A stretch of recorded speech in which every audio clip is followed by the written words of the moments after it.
क्या संभव है और क्या असंभव ये देखना आपका नहीं, प्रकृति का काम है। आपका काम है मनचाही चीज पाने के लिए मेहनत करना। इस धरती पर जो अब तक नहीं हुआ वो कल हो सकता है।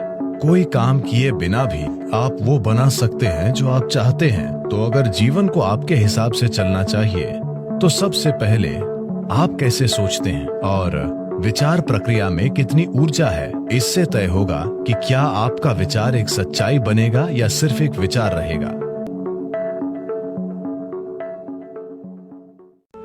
अगर आप अपने मन को संगठन के एक निश्चित स्तर तक व्यवस्थित करते हैं तो ये पूरी प्रणाली को व्यवस्थित करता है। आपका शरीर, आपकी भावना, आपकी ऊर्जा सब कुछ उसी दिशा में व्यवस्थित हो जाती है।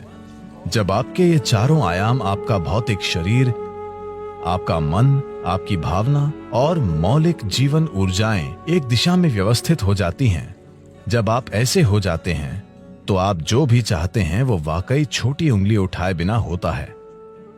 आपके काम करने से उसमें मदद मिलेगी, लेकिन कोई काम किए बिना भी आप वो बना सकते हैं जो आप चाहते हैं। अगर आप इन चार आयामों को एक दिशा में रखते हैं और कुछ समय तक उन्हें उसी दिशा में स्थिर रखते हैं। अभी आपके मन की समस्या है कि हर पल ये अपनी दिशा बदल रहा है। ये ऐसा है जैसे आप कहीं जाना चाहते हैं और हर 2 कदमों पर आप अपनी दिशा बदलते रहते हैं, तो आपका मंजिल तक पहुंचना बहुत मुश्किल है जब तक कि यह संयोग से न हो। तो अपने मन को व्यवस्थित करना और उससे पूरे सिस्टम को और अपने इन 4 बुनियादी आयामों को एक दिशा में व्यवस्थित करना, अगर आप ऐसा करते हैं तो आप खुद कल्पवृक्ष हैं।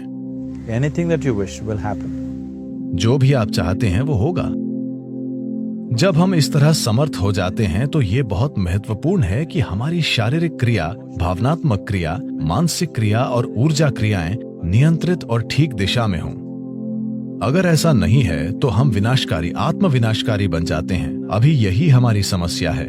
जिस तकनीक को हमारे जीवन को सुंदर और आसान बनाना चाहिए वो सभी समस्याओं की जड़ बन गई है। तो मन को व्यवस्थित करने का बुनियादी मतलब है चीजों को विवशता से करने के बजाय जागरूक होकर करना। आपने ऐसे लोगों के बारे में सुना होगा जो कुछ मांगते हैं और सभी उम्मीदों से परे वो उनके लिए सच हो जाता है। आमतौर पर ऐसा उनके साथ होता है जो श्रद्धा रखते हैं। मान लीजिए आप घर बनाना चाहते हैं।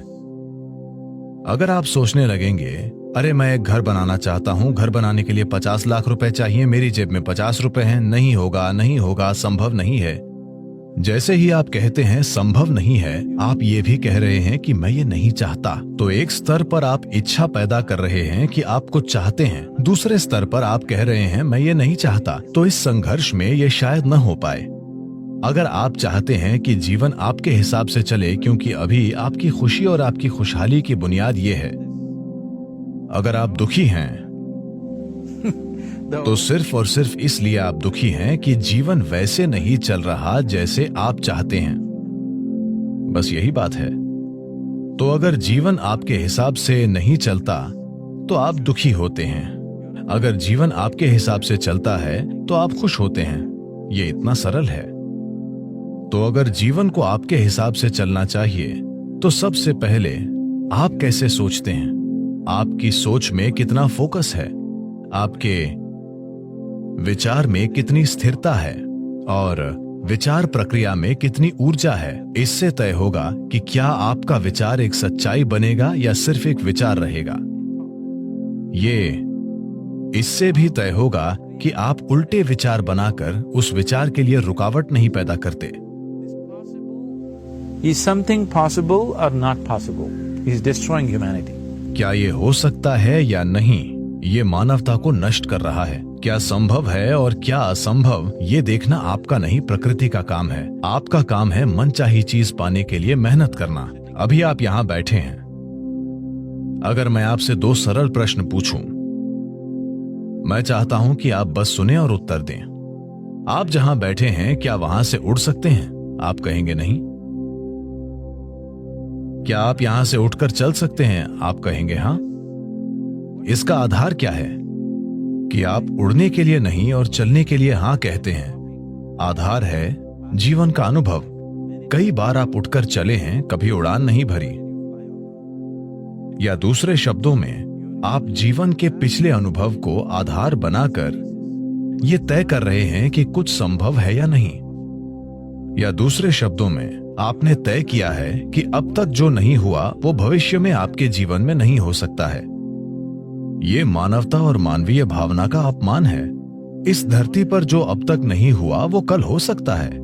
इंसान इसे कल एक सच्चाई बना सकते हैं। तो क्या संभव है और क्या असंभव, ये देखना आपका काम नहीं है। ये प्रकृति का काम है, प्रकृति तय करेगी। आप बस देखिए कि आप वाकई क्या चाहते हैं और उसके लिए मेहनत कीजिए। और अगर आपका विचार एक शक्तिशाली तरीके से तैयार होता है, बिना किसी उल्टे विचारों के, कोई ऐसे उल्टे विचार न हो जिनसे विचार प्रक्रिया की तीव्रता कम हो जाए। सबसे पहली और महत्वपूर्ण बात यह है कि आपको स्पष्ट पता होना चाहिए कि आप वाकई क्या चाहते हैं। अगर आप नहीं जानते कि आप क्या चाहते हैं, तो उसे बनाने का सवाल ही नहीं उठता। अगर आप ये देखें कि आप वाकई क्या चाहते हैं, तो हर इंसान यही चाहता है। वो खुशी से जीना चाहता है, वो शांति से जीना चाहता है। In terms of its relationships, वो चाहता है कि उसके रिश्ते प्यार भरे हों। या दूसरे शब्दों में कहें तो कोई भी इंसान यही चाहता है कि वो अपने भीतर सुखी हो और उसके चारों ओर सुख हो। ये सुख अगर हमारे शरीर में होता है तो हम इसे सेहत या सुख कहते हैं। अगर ये हमारे मन में होता है तो हम इसे शांति और खुशी कहते हैं। अगर ये हमारी भावना में होता है तो हम प्यार और करुणा कहते हैं। अगर ये हमारी ऊर्जा में होता है तो हम इसे आनंद और परमानंद कहते हैं। यही एक इंसान की तलाश है। चाहे वो काम करने अपने ऑफिस जा रहा है, वो पैसा कमाना चाहता है, करियर बनाना चाहता है, परिवार बनाए, वो तब भी उसी चीज की तलाश में है। भीतर सुख, चारों ओर सुख। अगर यही हम चाहते हैं तो मुझे लगता है इसे सीधे संबोधित करने और इसे बनाने के लिए खुद को प्रतिबद्ध करने का यही समय है। अगर आप खुद को कुछ वाकई अच्छा बनाने के लिए प्रतिबद्ध करते हैं तो आपका मन व्यवस्थित हो जाता है। जब आपका मन व्यवस्थित हो जाता है तो आपकी भावना व्यवस्थित हो जाएगी। भावना का संबंध विचार से है। जब आपका विचार और भावना संगठित हो जाती हैं तो आपकी ऊर्जाएं उसी दिशा में व्यवस्थित हो जाएंगी। जब आपके विचार, भावना और ऊर्जा व्यवस्थित हो जाएंगे तो आपका शरीर व्यवस्थित हो जाएगा। जब ये चारों एक दिशा में व्यवस्थित हो जाते हैं तो आप में मनचाही चीज बनाने और प्रकट करने की जबरदस्त क्षमता होगी। आप कई मायनों में ईश्वर होंगे। जो सृष्टि का स्रोत है वो आपके जीवन के हर पल में आपके अंदर काम कर रहा है। बात सिर्फ ये है, क्या आपने उस आयाम तक पहुंच बनाई है या नहीं।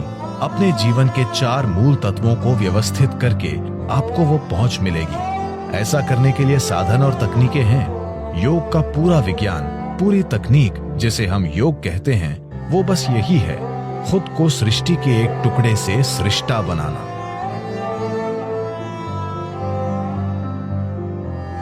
ये मेरी इच्छा और मेरा आशीर्वाद है कि दुनिया में हर इंसान को अपने भीतर सृजन के स्रोत तक पहुंच हो, ताकि वो रचनाकार की तरह यहां काम कर सके, न कि सिर्फ एक रचना के रूप में।